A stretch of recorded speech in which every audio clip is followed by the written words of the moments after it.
As a society, we definitely like to romanticize history. A lot of historical romance is about fantasizing what it would be like to go to balls and live in castles and wear beautiful clothes and ride in carriages. I like the fantasy part as much as anyone, but in trying to shed light on history that my readers may not be familiar with, I've taken a little bit of a different path. My name is Arlem and I'm the author of 3 romantic historical fiction novels, books with rich and lesser-known history that show characters overcoming obstacles, fixing family relationships, and even finding love. My June 2023 release, Along a Breton Shore, is a story of friendship and survival in the midst of the Reign of Terror during the French Revolution. It follows revolutionary soldier Maxence Étienne and Breton woman Armelle Bernard as they escape the New Republic's army on a journey across Brittany in northern France. This book is a companion to my 2022 release, Beyond the Lavender Fields, which follows Maxence's brother, Gilles, in revolutionary Provence in southern France. While I was doing initial research for Beyond the Lavender Fields, I came across stories of Brittany's resistance to the revolution. Though enthusiasm for revolutionary reform originated in Brittany, a majority of Bretons didn't appreciate how Parisians had taken over and transformed the movement. A largely agricultural and deeply religious region, Brittany wanted to retain both its autonomy that it had enjoyed historically, as well as its Catholic faith. Brittany's citizens, especially the lower classes, didn't want the state-sanctioned priests France's new government sent to replace their Catholic priests. My favorite story of Brittany's protests was of Breton women who brought their cleaning supplies and followed the constitutional priests, washing the new priests' filth from their churches. This sparked the idea for the inciting incident of Along a Breton Shore and pushed me to dive deeper into Brittany's revolution story. I thought that pairing a stubborn Breton girl with my already established character of Maxence would make for an intriguing romance, especially after the state we leave him in Beyond the Lavender Fields, a revolutionary willing to do anything asked of him to support this new France, even turning his back on his family. As an author, I want to draw attention to parts of history that aren't always given attention, specifically the situations and stories of the everyday people trying to live their lives in the midst of change. Writing Beyond the Lavender Fields opened my eyes to the fact that each region of France has a different revolution story.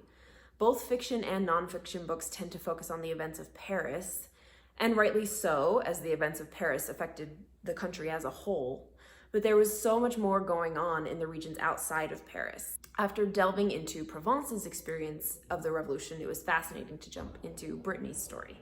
Despite its relative poverty, Brittany wanted to preserve its social system.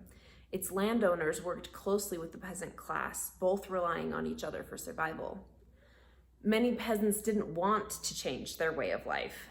The arrest and execution of so many aristocrats led to food scarcity and greater poverty throughout the region. This gave rise to the Chouans, a movement of counterrevolutionary Bretons who used guerrilla warfare to combat the new republic. They worked in small groups and attacked supply transports, prominent revolutionaries, and traveling military units. For my American readers, we tend to look at the French Revolution like the American one, where there were fairly clear sides, loyalist or revolutionary. But France's version had many sides playing into the power struggle: monarchiste, jacobin, sans-culotte, girondin, and the list goes on. Every couple of years, someone new was in charge, and because of that, there were not very clear lines in the general population. One thing that was very important to me while writing Along a Breton Shore was including as many different perspectives as I could. So we have a revolutionary soldier who was a Marseillais fédéré and stormed the palace to arrest the king. We have a family who doesn't side with either the revolution or the resistance, but just tries to be good people. There's a Jacobin sympathizer who supports the cause because of the party's abolitionist platform, a constitutional priest who is a former Catholic priest, a peddler trying to make money any way he can, playing both sides for his benefit, a Chouan who evaded the draft and is involved in smuggling supplies from England, a former revolutionary in hiding. And I only show a fraction of the ideologies involved during this period. Much like in today's world, my characters have to choose their path through all the confusing messages being sent from these groups, realizing that there isn't one group who has all the right answers. They have to choose for themselves rather than relying on what someone else is telling them. I found setting a story of friendship and family in the midst of all this division an exciting challenge. There's so much death and poverty and danger, so not only did I need to figure out how to bring these characters together despite all of this bad stuff going on, I had to find the right balance between the brutality and the swoony moments and the moments of growth. The peril these characters go through definitely helps in increasing the stakes and making that happy ending even more satisfying. But I had to make room between the danger sequences for them to have those happy, simple interactions that lead to trust, friendship, and eventually love. One thing that I love about writing historical fiction is showing how the bigger events affect characters' personal journeys. My character Maxence is dealing with a lot of emotional and mental stress after events he's taken part in. And when he's forced to run from revolutionary armies, he suddenly has this identity crisis that forces him to look at his loyalties, relationships, and how he's lived his life. He has to figure out if he really wants to be on this path and have these goals, many of which are tied up in the revolution. For Armelle, the revolution has sent her family off in many different directions. She just wants everything to go back to normal and her family members to return home.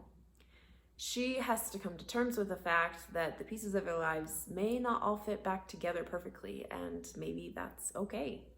And of course, they both have to decide if they can work through their differences to make a romance work. Now, the French Revolution isn't a time period that is easy to romanticize once you start doing any sort of research about it. I love France and its history, but I would not want to have lived during this time period when a testimony from a single uninformed neighbor could get you arrested and executed with no questions asked.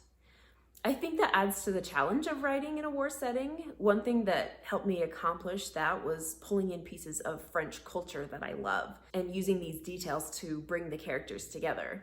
In Beyond the Lavender Fields, it was the brilliance and warmth of Provence. Along a Breton shore, the setting and culture was a lot more rugged. The Bretons are a Celtic people, and so their culture has a different flavor than the rest of France. There's a lot of British influence, specifically Cornish influence.